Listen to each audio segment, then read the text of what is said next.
Assalamualaikum warahmatullahi wabarakatuh. Perkenalkan, nama saya Ramadan. Saya mahasiswa dari Stikes Karya Kesehatan Kendari, jurusan S1 Keperawatan Angkatan 2017. Pada kesempatan kali ini, saya akan mempersembahkan sebuah video implementasi pada keluarga dengan tahap perkembangan pre-ekskul dengan masalah kesehatan hipertensi. Selamat menyaksikan. Permisi Bu, Pak, masih ingat dengan saya? Masih. Oh iya, saya perkenalkan kembali. Nama saya Ramadan. Saya mahasiswa Stikes Karya Kesehatan Kendari. Jadi kami ada kegiatan melakukan pengkajian di beberapa keluarga, dan saya melakukan pengkajian sama Bapak dan Ibu yang seperti kemarin kita lakukan.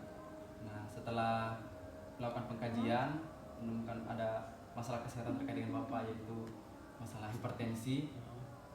Jadi sesuai dengan kesepakatan kita beberapa hari yang lalu, hari ini saya akan melakukan intervensi berupa edukasi kesehatan terkait hipertensi, dan juga akan mempraktikkan kepada Bapak dan Ibu tentang relaksasi otot progresif. Manfaatnya itu bisa untuk menurunkan stres, bisa juga untuk menurunkan hipertensi yang ada masalah kesehatannya sama Bapak. Kalau Bapak dan Ibu berkenan, mungkin sekitar kurang lebih 10-15 menit. Bagaimana Bu? Bisa. Kita langsung mulai saja. Di sini saya juga ada brosurnya. Jadi mungkin saya jelaskan dulu sedikit tentang hipertensi. Jadi hipertensi itu adalah kondisi di mana tekanan darahnya kita itu lebih dari 140. Kalau normalnya itu sebenarnya dari 90 sampai 120. Terus 130 sampai 140 itu disebut dengan pre-hipertensi atau awal dari hipertensi, tetapi masih biasa ditoleransi untuk 130 sampai 140. Nah, kalau lebih dari 140 itu sudah masuk hipertensi. Kemudian ada faktor risiko. Faktor risiko itu adalah faktor-faktor yang mendukung kita untuk gampang terkena hipertensi. Nah, faktor risikonya itu ada dua. Ada yang tidak bisa dirubah, ada yang bisa kita rubah. Nah, yang tidak bisa kita rubah itu ada usia. Terus ada juga jenis kelamin, ada juga riwayat genetik atau keluarga. Kalau sudah ada keluarganya kita yang terkena hipertensi, maka keturunannya nanti itu berisiko juga untuk terkena hipertensi. Nah, kalau yang bisa kita rubah atau bisa kita modifikasi, kayak kegemukan, kita jaga badannya, kita jangan terlalu gemuk. Terus kebiasaan merokok, kita kurangi atau kalau bisa tidak sama sekali merokok. Terus ada juga meningkatkan aktivitas fisik, kita sering olahraga. Terus diet tinggi lemak, jadi kita kurangi makanan-makanan yang tinggi lemak. Ada juga diet konsumsi garam, maksudnya di sini kita kurangi mengkonsumsi garam. Terus mengurangi konsumsi alkohol berlebih. Ada juga mengurangi psikososial dan stres, maksudnya di sini masalah psikososial. Kalau kita sering stres begitu, kita kurangi supaya tidak mudah terkena hipertensi. Sampai di sini ada yang kita mau tanya, Pak, Bu? Kalau yang usianya tadi, kenapa bisa itu masuk di faktor yang tidak bisa dirubah? Oke, pertama karena usia kan tidak bisa kita rubah. Kalau usianya sudah tua ya tidak bisa kita mudah kembali. Nah, kenapa orang tua lebih gampang terkena hipertensi daripada yang muda? Pertama karena yang orang tua itu pergerakannya sudah menurun. Terus selain itu di pembuluh darahnya kita ini, yang kita sering lihat ada yang biru, terus ada yang kita rasakan berdenyut, itu ada elastisitasnya. Kalau yang masih muda itu, kalau tekanan darahnya meningkat, nah pembuluh darahnya ini bisa melebar mengikuti tekanan darah. Tapi kalau sudah tua, dia sudah agak kaku. Jadi kalau darahnya sudah meningkat, akan menekan ke pembuluh darah, jadi tensinya naik. Kalau kita ada kita mau tanya? Oh iya, selanjutnya. Terus kita juga bisa mengatur pola makan supaya kita terhindar dari hipertensi tadi. Pertama yang saya jelaskan tadi ada batasi garam. Jadi kalau garam itu satu hari kurang lebih usahakan kurang dari 5 gram atau 1 sendok teh saja untuk satu hari. Terus kita kurangi juga garam yang kita pakai untuk memasak, Bu, kita kurangi. Terus kita batasi makanan olahan cepat saji, makan makanan kayak Indomie, gitu yang gampang, yang cepat saji begitu. Terus kita batasi daging berlemak dengan minyak goreng. Jadi kita kurangi juga makan makanan yang berlemak dengan daging yang berlemak. Terus kita sering-sering makan ikan, paling kuranglah 3 kali per minggu. Kalau kita nih sering kita makan ikan, Pak? Sering, kebetulan ada juga keluarga nelayan, jadi Oh, sering iya. bawakan ikan. Oh iya, bagus itu Bu. Karena kalau kita sering makan ikan, insya Allah kita terhindar juga dari hipertensi. Iya. Terus kita rajin juga makan sayur sama buah-buahan. Nah, terus ada lagi sedikit tambahan itu hal-hal yang perlu kita ketahui tentang hipertensi. Pertama, untuk mencegahnya itu kita harus tahu dulu tensinya kita, jadi harus diperiksa secara rutin. Terus kita juga harus siapkan obat. Kalau kita Pak ini selama ini kita mengalami hipertensi, ada obat kita sediakan? Kadang dikasih dari puskesmas, Iya. kayak amlodipin gitu. Iya, amlodipin. Nah, itu kita sediakan di rumah. Jadi kita konsumsi sesuai aturan dari dokter. Terus kita juga harus berhati-hati kalau kita pakai obat-obat lain. Ada obat-obat lain yang kita pakai, Pak? Kalau untuk beberapa bulan yang lalu itu sudah tidak ada. Oh iya. dibatasi. Kalau misalnya ada, kita harus berhati-hati karena ada beberapa obat yang kalau kita minum udah bereaksi sama kita, dia kasih tinggi tekanan darah, jadi kita harus Iya. berhati-hati.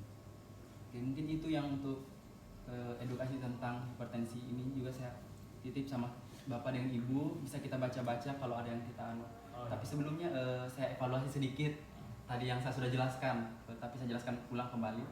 Hipertensi itu normalnya dari 90 sampai 120. Iya. Nah, 130-40 itu sudah awal hipertensi tapi masih pre-hipertensi. Betul sekali. Pintar ya mamanya. Bagus ingatannya ya. Masih awal, masih ditoleransi. Terus penyebab-penyebabnya itu langsung gabung saja, ada usia, kegemukan, ada juga jenis kelamin, ada juga faktor genetik. Ada juga faktor genetik. Bisa juga disebabkan karena makanannya yang harus kita hindari juga tadi, yang makanan berlemak, ya mengandung garam berlebih. Mungkin saya bisa evaluasi ke Bapak atau Ibu duluan mungkin, atau Bapak duluan. Terserah ya Mas. Kita ambil duluan karena kan ini yang utama yang mengalami masalah kesehatan, tapi Ibu juga tetap tahu karena kita yang mendampingi Bapak sehari-hari, jadi ini pentingnya. Berapa normalnya hipertensi, normalnya tekanan darah?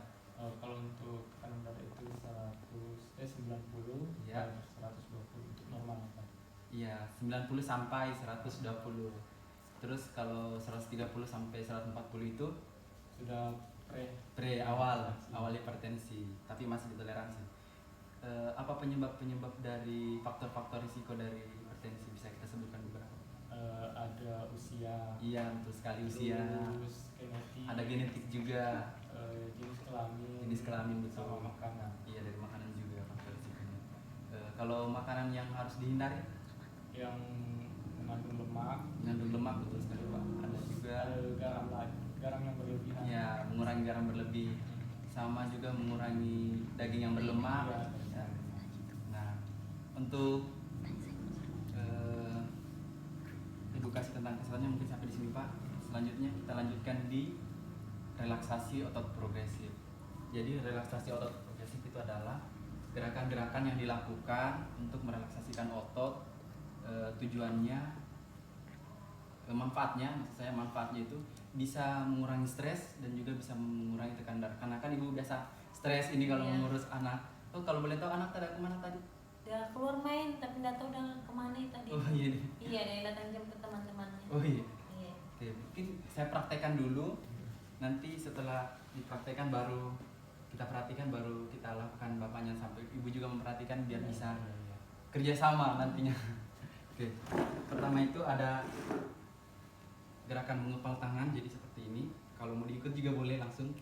Ini kita Bisa ikut? boleh kalau ini mengepal, baru kita longgarkan lagi sebanyak 8 kali. 1, 2, 3, 4, 5, 6, 7, 8.